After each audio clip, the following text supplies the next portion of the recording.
मधू मालती दोघे बहीण भाऊ. त्यांचे एकमेकांवर फार प्रेम. घरात अलोट संपत्ती होती. कशाचीही वाण नव्हती. आईबाप मधू मालतीचे सारे लाड पुरवीत. मधू घोड्यावर बसायला शिके. त्याचा एक छानदार घोडा होता. मालतीचे लग्न झाले. एका जहागीरदाराच्या घरी तिला देण्यात आले. माहेरच्यापेक्षाही मालतीचे सासर श्रीमंत होते. मधूही आता मोठा झाला होता. त्याचे अद्याप लग्न झाले नव्हते.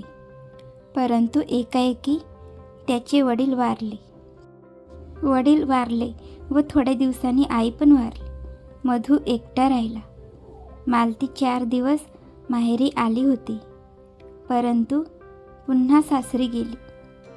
सारा कारभार मधूच्या अंगावर पडला, परंतु त्याला अनेकांनी फसविले. एकदा त्याने मोठा व्यापार केला, परंतु त्यात तो बुडाला. मधू भिकारी झाला. त्याची शेतीवाडी जप्त झाली. घरादाराचा लिलाव झाला. सुखात वाढलेला मधू त्याला वाईट दिवस आले. ज्याच्याकडे शेकडो लोक जेवत त्याला अन्न मिळेना. जो गाद्या गिरद्यावर झोपायचा त्याला रस्त्यावर निजावे लागे. ज्या मधूला हजारो लोक पूर्वी हात जोडत, तोच आज सर्वांसमोर हात पसरीत होता. मधूला वाटले आपल्या बहिणीकडे जावे. प्रथम बहिणीकडे जाण्याला तो धजत नव्हता. तो स्वाभिमानी होता. श्रीमंत बहिणीकडे भिकारीसारखे कसे जावयाचे? जिच्याकडे पूर्वी हत्ती घोड्यांवरून गेलो, तिच्याकडे पायी कसे जावयाचे? जरीच्या पोशाखाने पूर्वी गेलो, तेथे फाटक्या चिंध्याने कसे जावयाचे? परंतु मधू मनात म्हणाला, प्रेमाला पैसे अडक्याची पर्वा नाही, हिरेमानकांची जरूर नाही. माझी बहीण का मला दूर लोटील? छे, शक्य नाही. मधू बहिणीकडे आला. दारात उभा राहिला. वरून गच्चीतून बहीण बघत होती. मधूने वर पाहिले, परंतु बहीण आत निघून गेली. मधूला वाटले बहीण खाली भेटायला येत असेल, परंतु कोणी आले नाही. दरवाज्यावरील भैयाने विचारले, कोण रे तू? येथे का उभा चोरासारखा? निघ येथून. मधू म्हणाला, माझ्या बहिणीचा हा वाडा आहे, तिला आत सांगत जा. नोकर हसला, परंतु घरात जाऊन परत आला. तो मधूला म्हणाला, चला तिकडे गोठ्यात, तेथे तुम्हाला भाकरी आणून देतो, ती खा व जा. मधूने विचारले, बहिणीने काय सांगितले?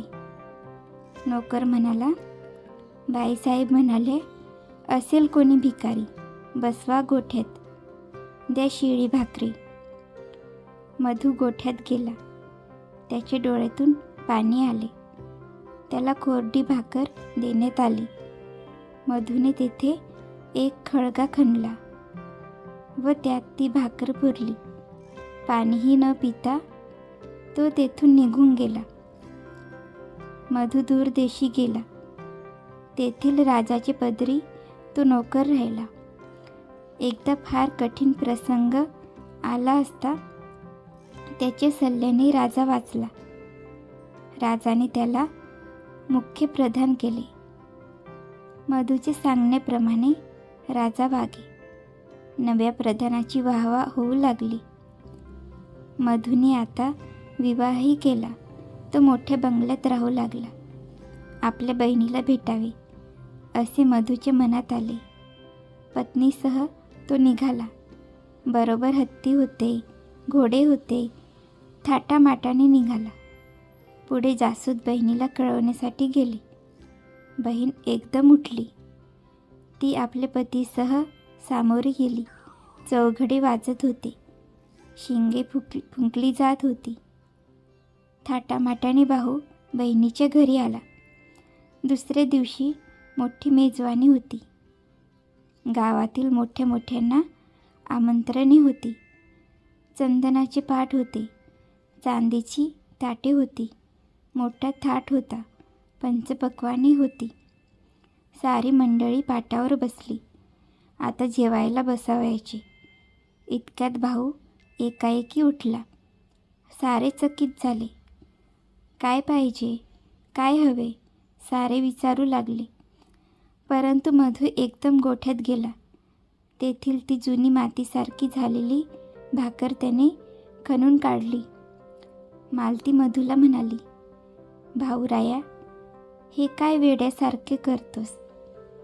मधू म्हणाला, ताई, तुझ्या भावाला बसायला गोठा व खायला शिळी भाकर हेच योग्य.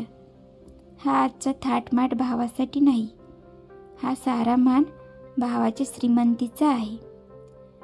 हे पैशाचे प्रेम आहे. मालतीच्या डोळ्यात पाणी आले. ती मधूच्या पाया पडून म्हणाली, भाऊ, चुकले मी.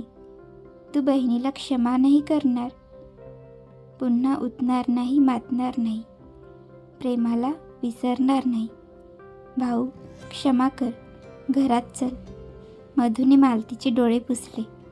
पुन्हा कधी मालतीने कोणाला तुच्छ मानले नाही. बाहेरची संपत्ती ती आज आहे, उद्या नाही. खरी संपत्ती हृदयाची, ती कधी गमावू नये, असे ती साऱ्यांना आता सांगते. मधू व मालती दोघे बहीण भावंडे सुखी झाली.